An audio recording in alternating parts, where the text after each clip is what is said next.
Today we're going to be demonstrating AR smart devices and how you would use a smart device in the context of not having to look up the device in training and manuals through the normal manufacturer.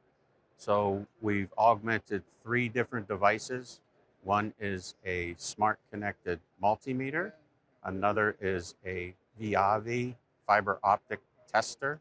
And then the last device is a secure system cargo transport container tracking device. Our first device here is the smart multimeter. I'll just give you the background. A multimeter is used to measure simple things like voltages and continuity of different electrical components. Electrical components can be tricky in MRO or complex devices and debugging them. So we were going to measure three different voltages and get those readings through our AR into ThingWorx and store the values, and we can do lookup tables to make sure that those values are correct. To show you the quick setup, we are taking the multimeter connected to a USB, connected to the import USB of the PC, and we're running a Python script. For ThingWorx, for Python to send ThingWorx a signal and data, there's simple 4 lines of code. You just have to specify an app key for security. You have to specify a URL. You have to specify the name of the property that you want to send the JSON payload to, and also the URL request some libraries. So the way this works is we then take the Python signal over to the ThingWorx platform here, and on this Dell ruggedized laptop, we are running our ThingWorx platform. We're running our Vuforia VES, our Experience Studio. We're also creating the experience with Vuforia Studio, and we're also publishing it, and then we're also viewing the experience using our Vuforia View tool. And you can actually see the real-time readings coming in.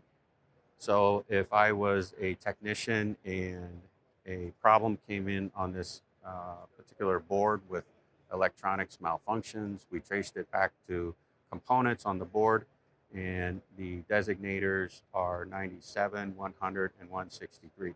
So we simply tap on our 97 designator and we push the play button, and we will see where our probes need to touch off on the board itself to get the correct reading. So now I'm going to go take that correct reading. So the black probe to the outside and the red probe to the inside, and we will measure that reading. So that reading comes through our Python script, and you can see right now it's measuring 4.69 volts. I'm also wearing this headset so that as I'm pulling in the readings, because I'm using my hands, I want to store the reading back into ThingWorx for documentation purposes.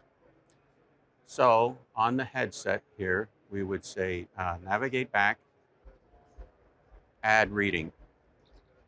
So because I said that those commands, it now took the reading, which was coming off of the board, and stored it into ThingWorx, which will show you that screen here in a minute. We'll now show you within the AR experience, we can take the additional readings if we want, but to shorten the time up here and to get to the other demonstrations, to show you some functionality in the AR experience. We can look at documentation.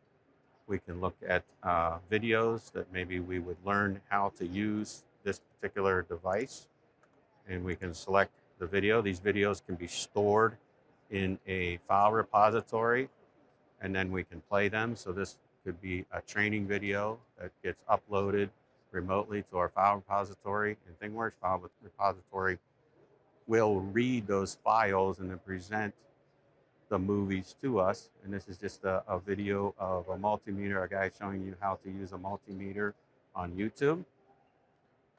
So that's an example of some training as well. And now we're going to switch to what I'm seeing in the RealWear headset.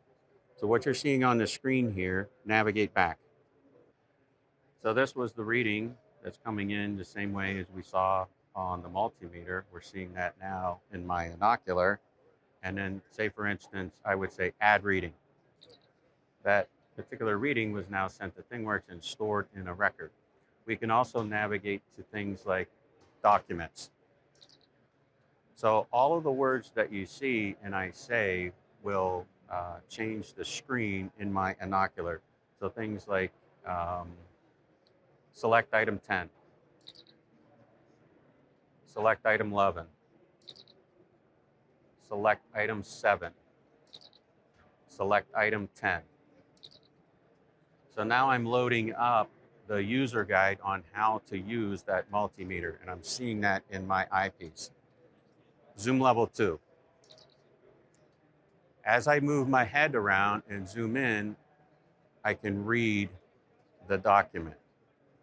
I can also say commands like go to page 2, and it will navigate me to the second page of the document.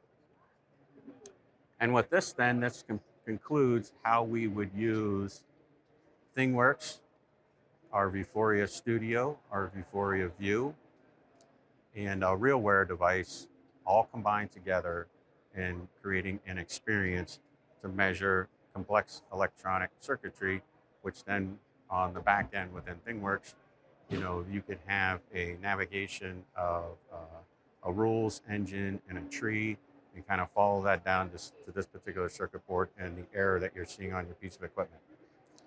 Next, we will come back to our Vuforia view, and we will take a look at how to use a Viavi fiber optic machine. Now, in this use case, the machine is virtual. We don't have that machine in front of us. We're going to, when we scan the Viavi here, so now we've got this virtual device in front of us. And again, we're going to freeze the camera there.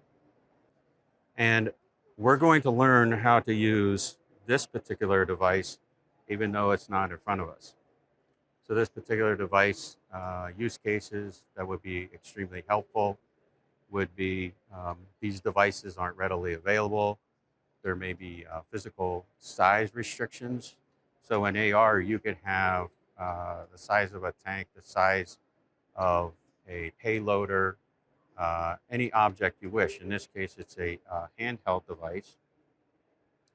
And what we're going to do is we're going to select on this icon, tap on that icon, and this is going to display all of the buttons and the functions of those buttons for us.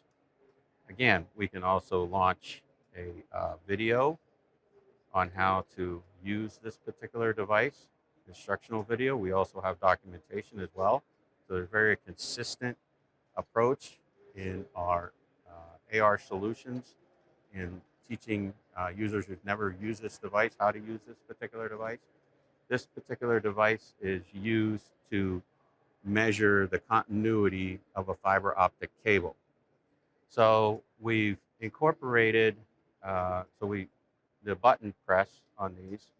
So when we press on a particular button, like the power on button, the unit will virtually power on. We can also press the button to take a measurement, and now we're ready to take a measurement of a fiber optic cable. We can also press the save button here, and you can see the buttons highlight through the use of AR and the touchscreen. And now we can save our results. We also have the ability to go back, or we have the ability to press to go to the home button. So if you think of the benefits of what I'm showing today is from a device manufacturer such as Viavi or any device manufacturer, this device can be virtual. So you would not have to create a physical object to get this in front of users or customers. The other advantage is if there is a firmware or an update, you can push that down to the particular device. We could also connect this device in the future to pull in the readings, just like we did on the multimeter, and do further interrogation. So the use of our technology helps our customers dramatically in rolling out, objects that would never exist. It could also be used for training for future and offsite if travel restrictions were a problem, or recent COVID, things like that. You can think of all the different advantages of doing this virtually. Then our last device is the secure system tracking device, and we're going to go ahead and we're going to launch that experience now. And in this device, it recognizes the physical object of the device. So it's showing me to align my tablet. There, I've aligned my tablet. I'll just move this out of the way. And again, we will freeze the icon. And now we can understand and learn about this AR smart device. So you'll see some additional information that is superimposed on top of the particular device. The additional information is the ID of the device. So the 771 is a requirement when we use the secure system APIs to get the latitude and longitude and the temperature, the pressure, and the barometric reading from the device. You can see the battery level shown here, which is coming actively from the device. We can see the temperature in Celsius, and we can see the humidity. We can also see the latitude and longitude of the particular device. We can also show features of the device, just like we have in the last two experiences, of where to charge, where to check the battery, where to power down, the wake up button, the enter button, and different sensors on the particular device as well. We can also explain to a customer the locking instructions. So this is just one step taken from their instruction guide, and now we're displaying that overlaid on top of the device. So the first is to remove the shipping instructions, put the device that slides onto the door very easily, close the door, hit the wake up button, enter your eight-digit code, and press enter, and you've now secured your container, and it is ready for shipping and tracking anywhere in the world. And with that, this concludes my demonstration of how to create AR smart devices. Thank you for your time.